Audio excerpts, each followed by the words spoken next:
itu saya ekspektasi kalian juga mengasih effort itu ke saya, gitu. Apalagi ini online. Kalau online kan relatif lebih gampang ya. Kalian nggak usah OTW ke kampus, cuman lewat Zoom. Berarti kan harusnya lebih bisa tepat waktu. Oke. Hmm. Oke, Assalamualaikum warahmatullahi wabarakatuh. Seperti yang saya Waalaikumsalam bilang, warahmatullahi wabarakatuh. seperti yang saya bilang kemarin ke Mbak Komtingnya ya, kalau hari ini sebenarnya kita tuh kuliahnya sebentar. Tapi walaupun sebentar, itu bukan alasan buat nggak masuk kuliah ya. Jadi tadi yang 13 orang, kalau misalnya memang nanti akhirnya hadir, suruh chat ke saya. Oke. Jadi untuk hari ini kita akan membahas mengenai enzim. Untuk materi enzim itu sebenarnya nggak sekompleks materi biokimia yang lain ya. Jadi harusnya memang materi enzim ini ditaruhnya di awal sebagai ya kayak pendahuluan ya. Nah, jadi sama seperti yang mungkin sudah kalian ketahui bahwa enzim sendiri itu merupakan protein yang dia itu berfungsi untuk meningkatkan rate dari eh, nah, dia akan meningkatkan rate dari suatu reaksi atau dia akan mempercepat terjadinya reaksi. Dengan cara apa? Dengan cara menurunkan energi aktivasi dari reaksi tersebut. Jadi di sini enzim itu dia memiliki fungsi untuk mengkatalisis hampir semua reaksi kimia yang dia itu terjadi di dalam tubuh manusia. Nah, di sini yang perlu diketahui adalah enzim itu tidak eh, diubah dan tidak dikonsumsi ketika terjadi konsumsi, ketika terjadi reaksi. Jadi, si enzim itu sifatnya reusable atau dia bisa digunakan kembali. Nah, di sini perlu diketahui beberapa hal terkait enzim. Yang pertama adalah enzim itu punya namanya active site atau situs aktif dari suatu enzim. Nah, di sini situs aktif itu situs apa maksudnya? Di sini kelihatan ya, misal ini merupakan enzim. Kemudian di sini yang kita sebut sebagai active site. Active site ini akan berikatan dengan substrat, dengan suatu senyawa yang akan berikatan di active site ini. Kemudian dia baru akan menyesuaikan bentuk dengan substratnya. Setelah dia menyesuaikan bentuk dengan substratnya, baru di sini akan terjadi kompleks antara enzim dan substrat. Kemudian seperti yang tadi saya bilang bahwa enzim itu fungsinya adalah untuk mempercepat terjadinya suatu reaksi, maka si substrat ini dengan menempel kepada enzim, dia akan bereaksi jauh lebih cepat untuk membentuk namanya produk. Maka terbentuklah namanya enzim dan produk kompleks. Setelah terbentuk produk, maka si enzim ini akan melepaskan produk yang sudah terbentuk. Kayak gini. Jadi active site itu apa? Itu merupakan situs di mana substrat bisa berlekatan dengan enzim. Kalau misalnya ternyata substratnya tidak melekat pada active site suatu enzim, maka kompleks ini tidak akan terbentuk. Maka percepatan reaksi juga tidak akan terjadi.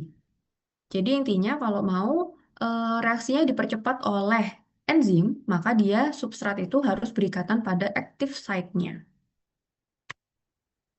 Nah, kemudian tadi ada terminologi kedua yang kita bilang ya, yaitu substrat. Substrat itu sebenarnya apa sih? Substrat itu merupakan reaktan. Reaktan berarti dia merupakan yang akan bereaksi, kayak gitu ya. Nah, di sini berarti terminologi substrat itu adalah yang akan berikatan dengan active site pada enzim. Jadi substrat itu merupakan substansi awal sebelum dia berikatan dengan enzim, sebelum dia berproses. Kayak gitu. Nah, ini sebenarnya sama kayak yang tadi ya. Ini merupakan bagaimana enzim itu bekerja. Jadi di sini ada enzim yang akan berikatan dengan substrat pada active site-nya. Di sini sebenarnya udah kelihatan bagaimana enzim itu bekerja, maksudnya active site enzim itu bekerja ya. Kelihatan di sini bahwa substrat bentuknya itu rata-rata mirip dengan active site suatu enzim. Artinya di situ ada apa ya, kayak ada kriteria spesifik suatu substrat itu bisa berikatan pada suatu enzim. kayak gitu. Nah, ketika dia sudah berhasil berikatan pada active site suatu enzim, maka dia akan membentuk kompleks dan di situ akan terjadilah percepatan reaksi kimia membentuk produk, kemudian produknya akan dilepas dari enzim. Di sini, ketika enzimnya sudah tidak lagi terikat active site-nya, maka dia ready untuk berikatan dengan substrat berikutnya untuk menghasilkan produk yang lain. Kayak gitu. Makanya tadi kita bilang bahwa enzim itu tidak consumable dan dia itu sifatnya reusable karena nggak ada perubahan yang terjadi ketika enzim selesai mengkatalisis reaksi suatu substrat. Nah, kemudian di sini perlu diketahui bahwa enzim itu punya beberapa bentuk ya. Yang pertama ada apoenzim sama holoenzim. Jadi, apoenzim itu bentuknya seperti ini. Ini merupakan bagian protein dari suatu enzim. Nah, di sini apoenzim itu hanya bagian protein yang dia itu sifatnya inaktif. Ketika dia itu berikatan dengan koenzim, misal bentuknya dia berikatan dengan kofaktor, misal bentuknya adalah koenzim, maka dia akan berubah menjadi aktif. Nah, enzim yang sifatnya itu sudah aktif atau sudah teraktivasi karena terjadi ikatan dengan kofaktor, namanya adalah holoenzim atau whole enzim. Berarti enzim yang sudah utuh atau enzim yang sudah aktif siap untuk berikatan dengan substrat. Kayak gitu. Nah, tadi juga sempat kita singgung bahwa ini dalam pengaktifasian apoenzim itu bisa membutuhkan namanya adalah kofaktor. Kofaktor itu merupakan bagian non-protein. Kalau tadi kita tahu bahwa enzim itu bagian protein atau dia terdiri hampir seluruhnya dari protein.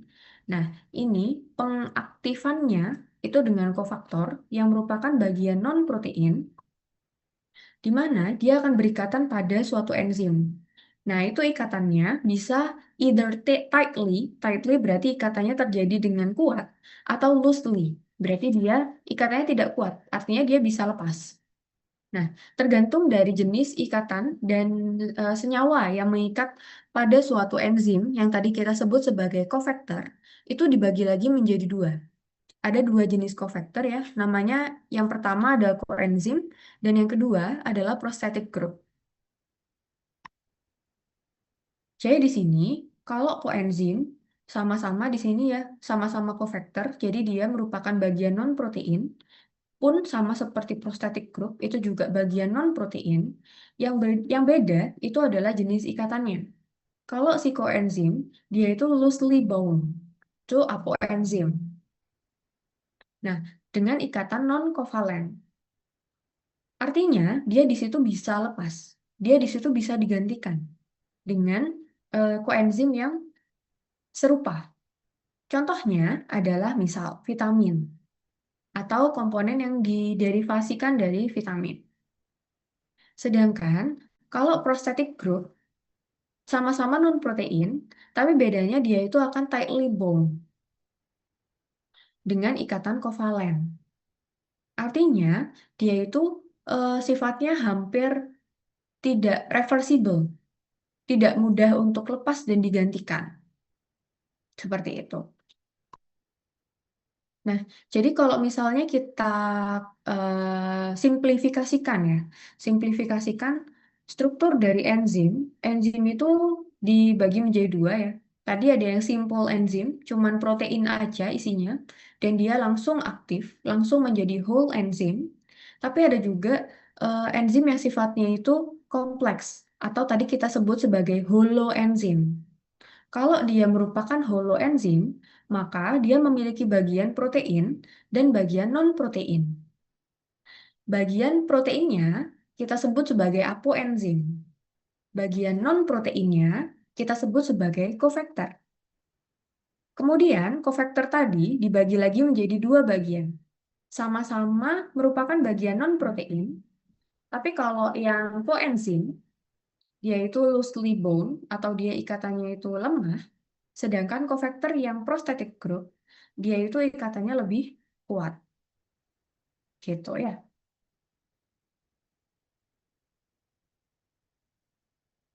Nah, habis itu, seperti yang tadi kelihatan ya di beberapa model how enzyme works tadi, kelihatan dari gambar-gambar tersebut bahwa rata-rata common model dari enzyme action itu mengikuti bentuk lock and key model. Jadi di situ active site dari suatu enzim itu rata-rata rata-rata itu memiliki rigid shape atau dia itu punya bentuk yang sudah spesifik. Sehingga di situ substrat yang matching dengan bentuk active site-nya itu aja yang bisa berikatan dengan enzim tersebut. Kayak gitu. Nah, hal ini itu menjelaskan sifat enzim yaitu spesifik. Dan itu juga menjelaskan sifat enzim yang dia itu akan hilang aktivitinya ketika enzim itu mengalami denaturasi. Denaturasi itu kerusakan struktur enzim akibat hal eksternal, misal seperti adanya pemanasan. Seperti yang sudah kalian ketahui ya, enzim itu kan protein. Protein ketika dipanaskan, otomatis dia strukturnya akan berubah. Kalau misalnya model yang paling sering kalian lihat, misal kayak telur. Telur itu juga protein. Ketika dipanaskan, diekspos dengan heat, maka dia akan menggumpal. Nah, itu namanya adalah denaturasi. Bentuknya akan berubah, strukturnya berubah, maka active site-nya juga akan berubah. Ketika active site-nya berubah, otomatis di situ enzim juga akan hilang aktivitasnya. Ini yang tadi saya bilang bahwa enzim itu punya klasifikasi dari spesifisitas. Jadi di sini ada beberapa jenis spesifisitas dari enzim. Yang pertama adalah tipe absolut. Di sini, kalau yang tipe absolut, dia itu lebih rigid. Dia hanya bisa, enzim tersebut itu hanya bisa mengkatalisis satu jenis reaksi untuk satu substrat aja. Contohnya, ada enzim namanya itu urease, dia akan menghidrolisis urea. Nah, dia di situ hanya mampu untuk mengkatalisis reaksi hidrolisis dari urea. Jadi misalnya, ureanya itu bisa mengalami berbagai jenis reaksi, misalkan ada reaksi misal oksidasi, ada reduksi. Tapi ternyata yang mampu untuk dikatalisis oleh enzim urease itu hanya hidrolisis. Dan yang mengalami hidrolisis di dalam tubuh kita itu nggak cuma urea. Misal, ada suatu protein lain yang bisa terhidrolisis, tapi si urease itu hanya bisa menghidrolisis urea. Jadi di situ untuk yang tipe absolut, dia tuh spesifisitasnya lebih strict, lebih rigid. Dia hanya mampu mengkatalisis satu jenis reaksi untuk satu substrat, gitu. Habis itu ada tipe yang kedua ya, yaitu tipe grup. Nah, kalau tipe grup ini lebih longgar spesifisitasnya. Jadi dia bisa mengkatalisis satu jenis reaksi, tapi untuk beberapa jenis substansi, beberapa jenis substrat yang mirip. Contohnya, ada enzim namanya itu hexokinase. Dia itu bisa menambahkan gugus fosfat kepada hexoses. Hexose berarti semua yang dia itu mengandung hexose, dia itu mampu untuk ditambahkan gugus fosfat oleh hexokinase. Misal, ada satu heksos, dua N-heksos. Nah, itu bisa karena dia masih punya heksos, maka dia mampu untuk ditambahkan fosfat group oleh hexokinase. Gitu. Habis itu ada juga yang tipenya tuh tipe linkage. Kalau yang tipe linkage, dia itu bisa mengkatalisis satu jenis reaksi untuk specific type of bone. Jadi dia mampu mengkatalisis satu jenis reaksi untuk tipe ikatan yang spesifik. Contohnya, di situ ada enzim namanya chymotrypsin yang dia itu bisa mengkatalisis hidrolisis dari peptide bonds.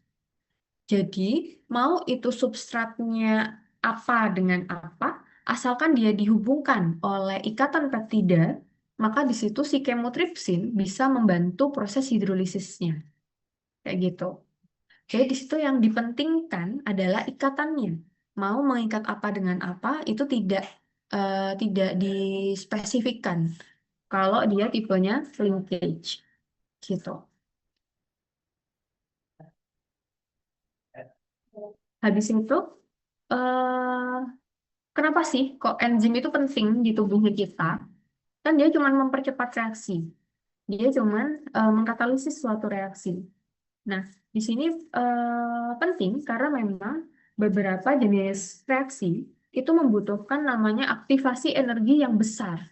Akhirnya, ketika aktivasi energi itu tidak terpenuhi, maka reaksi tersebut sampai kapanpun tidak akan berjalan. Nah, si enzim ini membantu menurunkan energi aktivasi tersebut. Jadi kalau misalnya kita gambarkan, seperti ini gambarannya jika reaksi itu terjadi tanpa enzim. Di sini kelihatan ya, eh, ada suatu reaksi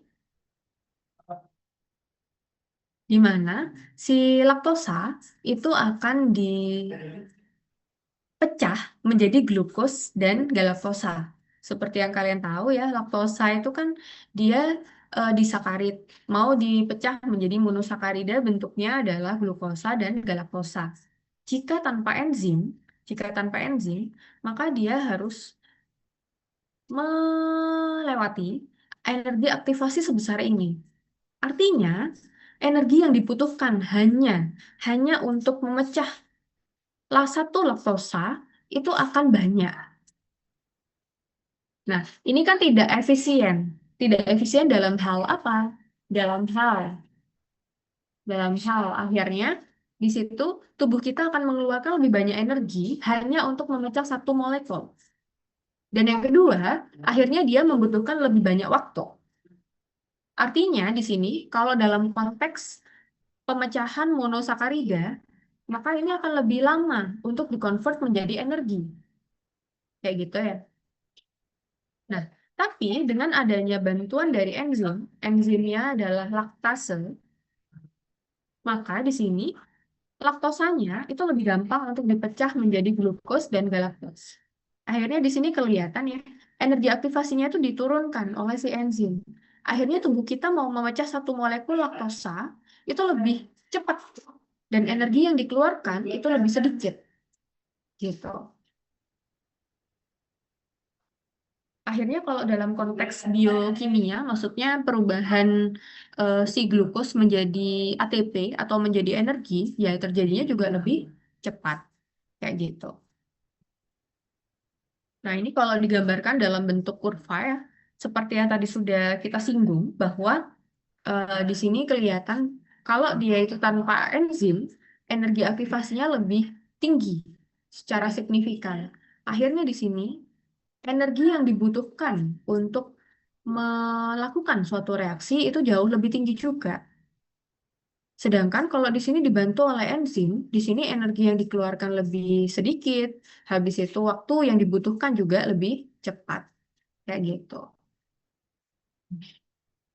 Nah, habis itu tadi sempat kita singgung bahwa model mekanisme reaction dari suatu enzim itu mostly mengikuti model lock and key. Ya, tapi ternyata di sini juga ada model yang lain, yaitu model induced phase.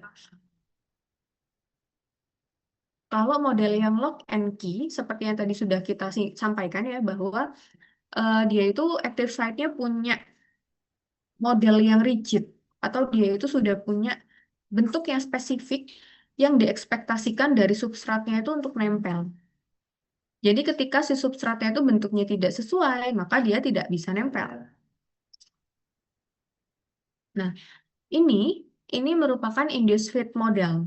Jadi di sini dia itu lebih fleksibel tipe active site-nya. Dan ini yang menunjukkan bahwa tadi kalau yang lock and key model mungkin tipe apa ya? Tipe spesifisitasnya lebih ke yang absolut karena dia lebih rigid. Tapi tadi kan ada juga tipe spesifisitas yang lain, misal tipe group, tipe linkage. Itu kan dia lebih fleksibel spesifisitasnya. Itu dimediasi dengan model yang mana? Nah, itu dimediasi dengan model yang kedua, yaitu model yang induced fit model. Jadi dia active site-nya lebih fleksibel, tapi punya apa ya? Punya kriteria khusus yang masih bisa ditoleransi oleh active site-nya.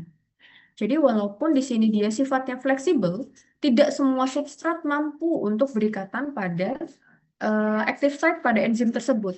Tetap dia harus memenuhi kriteria-kriteria spesifik dari enzimnya. Misalnya kayak tadi ya, yang tipe grup. Dia bisa, heksosis bisa mengkatalisis asalkan dia heksos. Misal seperti itu ya. Nah, maka di situ misal dia N-heksos, 2 heksos. Asalkan dia memiliki heksos, dia bisa dikatalisis oleh si enzim tersebut. Nah, itu sama seperti itu. Jadi misal di situ bukan heksos, tapi misal ada pentana gitu, yang jelas beda signifikan. Maka dia nggak bisa nempel. Jadi se-fleksibel-fleksibelnya, dia masih punya range yang bisa ditoleransi dan itu harus memenuhi kriteria dari si enzimnya gitu. Contohnya seperti ini ya. Di sini kelihatan bahwa active site-nya itu bentuknya mirip sama trapesium. Sedangkan substratnya di sini kelihatan bentuk yang nempel ke active site-nya bentuknya kayak segitiga. Ketika dia sudah nempel, dia akan menyesuaikan active site-nya. Karena berarti di sini si substrat itu mampu memenuhi range tolerability dari active site-nya. Nah, tapi ada juga yang seperti ini.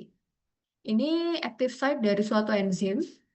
Ini substratnya. Di sini kelihatan. Ketika kita mau tempelkan ke sini, bentuknya juga nggak 100% sama. Tapi mirip. Masih masuk ke dalam range toleransi dari enzimnya. Jadi ketika dia nempel, si enzimnya masih bisa menyesuaikan. Tapi ketika ada substrat yang udah di luar batas toleransi dari active site enzim, dia nempel ke active site enzim tersebut, dia nggak bisa menyesuaikan active site-nya. Karena dia bukan dalam batas toleransinya. Jadi di sini tetap dalam bentuk inaktif atau dia tidak bisa mengkatalisis reaksi dari substrat tersebut. Kayak gitu. Ini sama seperti tadi ya, bahwa ketika suatu enzim itu sudah mampu berikatan dengan suatu substrat, maka di situ akan membentuk kompleks enzim substrat dan akan menghasilkan produk. Ketika dia sudah menghasilkan produk, maka si produk akan rilis dari enzimnya dan akan ready untuk another substrate. Nah, di sini ada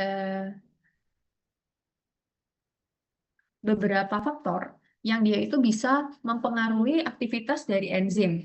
Sama seperti yang tadi sudah kita singgung ya, contohnya yaitu panas misalnya. Nah, panas itu salah satu faktor yang sangat mempengaruhi enzim. Dia masuk ke dalam environmental condition atau faktor lingkungan. Faktor-faktor yang lain ada faktor kofaktor, koenzim, ada tidaknya enzim inhibitor seperti itu. Kalau yang faktor lingkungan, seperti yang sudah bisa diprediksi ya, misal kayak extreme temperature, pH, atau konsentrasi dari substratnya. Habis itu kalau kofaktor, lebih tepatnya koenzim ya, karena tadi kita tahu bahwa kofaktor dalam bentuk koenzim, dia itu lebih mudah untuk lepas. Akhirnya dia harus digantikan dengan yang baru. Nah, kalau nggak ada penggantinya, pengganti dari koenzimnya itu, maka enzimnya tidak bisa teraktivasi. Nah, rata-rata koenzim itu bisa didapatkan dari suplemental. Jadi misal kayak zinc, iron, habis itu vitamin, itu kan didapatkan dari makanan. Jadi ketika dalam kondisi pasien itu memiliki misal iron deficiency atau defisiensi zat besi, dia mengalami misalnya anemia, maka bisa saja terjadi di situ pasien tersebut kekurangan iron yang berfungsi sebagai koenzim. Akhirnya, kalau ada enzim yang harus diaktifasi dengan iron, dengan koenzim iron, maka dia nggak bisa teraktivasi. Kayak gitu. Habis itu, kalau yang enzim inhibitors, di situ nanti akan kita bahas lebih lanjut ya. Ada namanya kompetitif sama non-kompetitif enzim inhibitor. Kita bahas yang environmental factor terlebih dahulu. Di sini untuk faktor lingkungan, yang pertama itu adalah temperature. Temperature itu ada yang namanya optimum temperature. Kalau kita udah ngomongin optimum temperature, maka dia bentuknya pasti mirip sama lonceng di sini. Misal di sini ya, rata-rata suhu optimal dari suatu enzim itu berada di sekitar suhu 30, 35, 37. Kenapa? Karena itu merupakan suhu normal dari tubuh manusia. Jadi semakin dia menjauhi suhu optimum ini, maka eh, kapasitas atau kapabilitas dari suatu enzim itu akan menurun. Pun sama jika dia menjauhinya dengan lebih tinggi, maka di situ kapasitas dan kapabilitas enzimnya juga akan menurun. Makin jauh dari suhu makin turun. Makanya bentuknya rata-rata mirip sama lonceng. Yang kedua, faktor lingkungan juga ada namanya pH ya. Di sini, kalau untuk pH, itu sangat tergantung dari secara fisiologis enzimnya itu buat apa. Contohnya, di sini ada 3 jenis enzim ya. Ada pepsin, ada amilase, sama ada tripsin. Kalau pepsin, yaitu kerjanya di lambung. Artinya, dia akan mengikuti suhu optimum dari lambung. Suhu optimum dari lambung itu rata-rata di pH optimum dari lambung. pH optimum lambung itu rata-rata ada di sekitar pH 2, 2,3, 2,5. Jadi semakin dia menjauhi pH tersebut, maka aktivitasnya juga akan menurun. Tapi beda lagi dengan misal amilase. Amilase itu ditemukan di rongga mulut. Ya, berarti di situ pH optimumnya itu adalah pH 7. Jadi makin dia menjauhi pH tersebut, aktivitasnya menurun. Ada lagi tripsin. Tripsin itu ditemukan pada usus. Di usus halus itu pH-nya sekitar 7 ke atas, maksudnya sekitar 8, 7,8, 8,1, kayak gitu. Akhirnya di sini kalau dia menjauhi pH tersebut, otomatis aktivitasnya juga akan menurun. Habis itu tadi faktor lingkungan yang berikutnya, itu ada konsentrasi dari substrat. Semakin tinggi substrat konsentrasi atau konsentrasi dari substrat, berarti kan semakin banyak substratnya. Kalau substratnya makin banyak, maka kecepatan enzimatik atau kecepatan terbentuknya suatu produk itu juga akan semakin tinggi. Sampai kapan? Sampai semua enzim sudah berikatan dengan substrat. Nah, ketika semua enzim sudah berikatan dengan substrat, itu kita bilang sebagai maximum activity, sebagai titik jenuh. Jadi enzimnya sudah saturated. Enzimnya semua sudah jenuh, sudah berikatan dengan substrat. Gitu. Nah, kalau misalnya enzimnya sudah jenuh, maka apa yang terjadi? Maka ini akan terjadi eh, kurva namanya itu plateo. Jadi dia akan stagnan kurvanya. Sampai nanti ada enzim yang lowong untuk berikatan dengan substrat yang lain, sisanya. Gitu. Nah, tapi di sini perlu diketahui bahwa semakin apa ya, gini, ini tetap berlaku ya. Maksudnya gini, walaupun nanti cepat atau lambat akan terjadi plateo, tetap terjadi kejenuhan dari enzim. Tapi statement benar ya.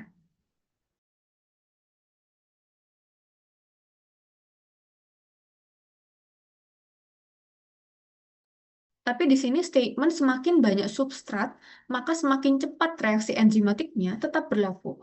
Karena seperti yang kita lihat di gambar ini ya. Ini yang warna kuning itu adalah enzim, yang warna orange ini adalah substrat. Kalau substratnya cuma satu,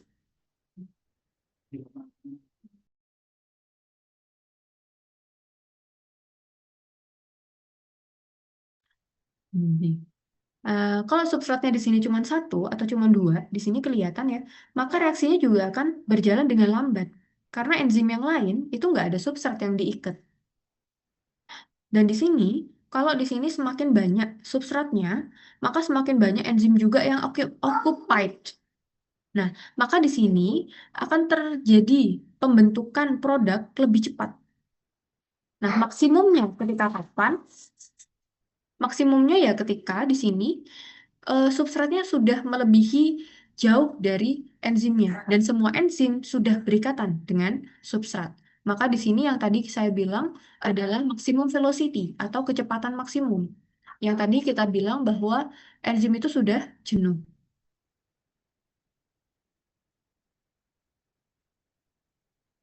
Kemudian faktor yang lainnya, tadi ada juga faktor ada tidaknya enzim inhibitor. Jadi perlu diketahui bahwa di tubuh kita pun itu bisa saja terjadi inhibisi dari suatu enzim. Contohnya dengan apa? Bisa dengan obat. Jadi beberapa obat itu punya aktivitas menginhibisi enzim. Nah, sifat inhibisinya seperti apa? Ini ada dua jenis inhibisi ya. Ada yang dia itu sifatnya kompetitif, ada yang non-kompetitif. Kalau yang dia itu kompetitif, dia akan apa ya? Dia itu akan bertindak seolah-olah dia itu substrat dan dia akan memblok active site-nya. Jadi di sini ya, si enzim itu dia normalnya akan berikatan dengan substrat di active site, kemudian dia akan membentuk produk. Tapi ketika di situ ada enzim inhibitor, di sini si enzim inhibitor itu akan menyerupai mimik mimik si substrat, mimik active site dari suatu substrat. Kemudian dia akan memblok active site dari enzimnya. Nah, akhirnya apa? Akhirnya substratnya nggak bisa berikatan dengan enzim. Akhirnya produknya juga tidak terbentuk. Nah, habis itu ada juga yang dia itu sifatnya non-competitive inhibition. Kalau yang non-competitive, dia lebih canggih. Karena dia bisa mengubah bentuk active site dari suatu enzim. Di sini ya, kalau normalnya di sini si substrat akan berikatan dengan active site membentuk produk, tapi ketika di situ ada enzim inhibitor yang non-kompetitif, maka dia akan berikatan pada enzim bukan di active site-nya. Tapi dampak dari ikatan tersebut, dia akan mengubah active site dari enzim tersebut. Dampaknya, akhirnya si substrat itu tidak bisa berikatan pada active site dari enzimnya karena bentuknya udah berubah kayak gitu. Akhirnya ya produk sama ya outcome-nya produknya tidak bisa terbentuk gitu. Itu untuk materi enzim. Sebelum kita akhiri, ada yang mau didiskusikan?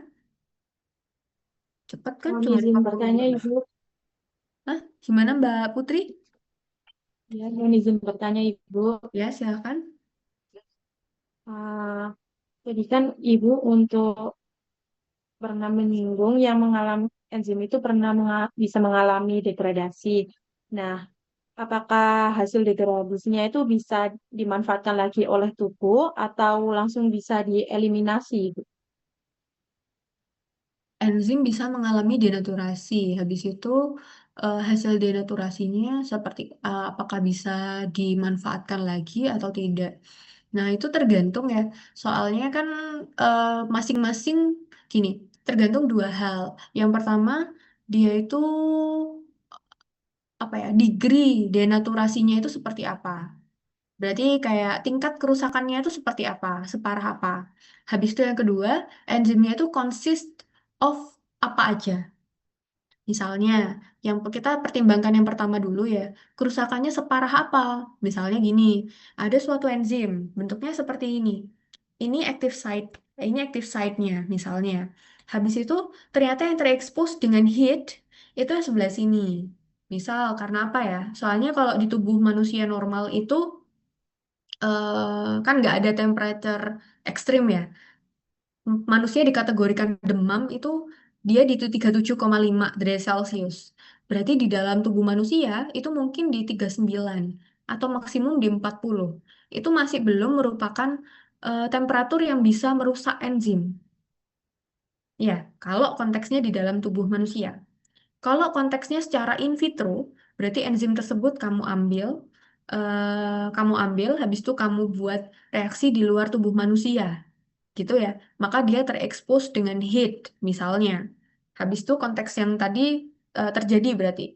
Ini enzimnya ternyata di sini active site-nya di sebelah sini yang terekspos heat sebelah sini. Oh ternyata dengan adanya exposure pada heat, dia ternyata nggak rusak active site-nya. Masih bisa berikatan dengan si substrat. Masih bisa mengkatalisis suatu reaksi. Walaupun akhirnya di situ kan enzimnya damage ya. Jadi misal katalisasinya itu tidak secepat dengan enzim yang utuh, misalnya kayak gitu. Maka itu konteksnya berarti si enzim itu masih bisa bekerja. Berarti masih bisa dimanfaatkan. Habis itu tapi kalau dia konteksnya enzim itu damage 100% by heat, berarti di situ dia sudah tidak bisa digunakan lagi, maka tergantung lagi itu enzimnya terdiri dari apa aja. Tapi di situ yang paling pasti kalau dia denaturate tidak bisa digunakan, maka dia akan didaur ulang, didaur ulang di dalam tubuh. Seperti yang kalian tahu, di dalam tubuh kan ada misal kayak makrofag, misal kayak gitu. Nanti dia akan ditelan sama makrofag kalau emang di situ udah nggak bisa dikenali komponen-komponennya dan sekiranya akan dikenali sebagai antigen gitu. Tapi kalau sekiranya itu bisa diproses lagi menjadi energi, karena kan basically enzim itu adalah protein ya. Jadi ketika dia dipecah dia bisa didaur ulang dalam bentuk dimasukkan ke dalam siklusnya protein, didaur ulang, di store sebagai energi kan masih bisa juga. Itu bisa. Jadi sebenarnya tergantung sih, tergantung dari dia itu enzimnya bentuknya apa, habis itu damage degree-nya sebesar apa, habis itu dia nanti akan dikenali sebagai antigen atau tidak, itu nanti akan menentukan si enzim itu nanti akan diapain. Kalau dia sekiranya akan dikenali sebagai antigen, otomatis dia akan dieliminasi dari dalam tubuh dengan dimakan oleh makrofag. Tapi kalau tidak, maka dia komponen-komponen itu bisa terpecah, habis itu bisa didaur ulang, di-store lagi menjadi energi dalam bentuk protein. Kayak gitu. Tapi kalau misalnya dalam konteks itu sudah badly damage ya, kayaknya yang lebih masuk akal itu dia bakal dimakan sama makrofag ya. Maksudnya dimakan makrofag atau di apa ya, apoptosis gitu. Jadi ya sudah ya dieliminasi pada akhirnya. Konteks yang lebih masuk akal sih seperti itu karena konteksnya kan damage ya. Gitu. Gitu Mbak Terima Putri. kasih. Oke. Nanti itu mungkin lebih ekstensif kalian pelajari di metabolisme protein ya. Karena nanti kan ada kayak jalur-jalurnya. Kita mendapatkan substansi protein itu dari mana aja. Ada lagi mungkin?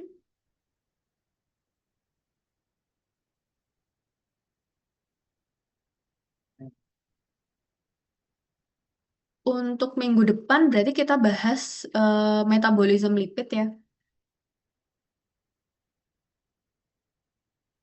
Sudah cukup. Di sini ada yang belum di absen tadi? Atau absennya saya alpakan? Saya Ibu. Saya Saya Ibu. Ibu. Bentar.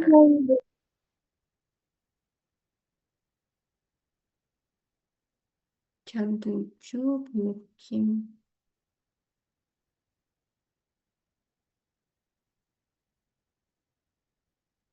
Ava Naufal,